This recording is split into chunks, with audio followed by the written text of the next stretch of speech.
Hi friends, పచ్చిమిరపకాయలతోటి పచ్చడి ఎలా చేసుకోవాలో చూద్దాం. ఇది వేడి వేడి అన్నంలో నెయ్యి వేసుకొని తింటే చాలా బాగుంటుంది. పచ్చిమిర్చి,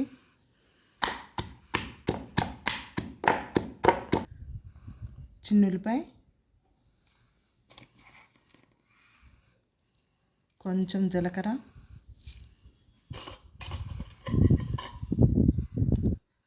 చింతపండు, సరిపడినంత ఉప్పు,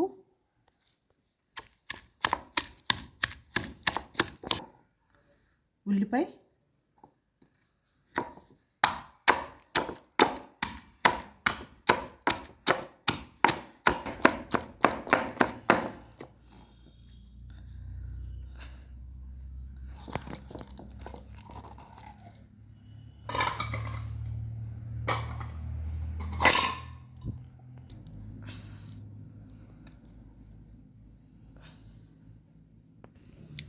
నేను మంటలేని పచ్చిమిర్చిని కొంచెం ఎక్కువ తీసుకున్నాను. కొంచెం మంటగా ఉన్నాయి అయితే కొంచెం 4-5 వేసుకొని చాలు.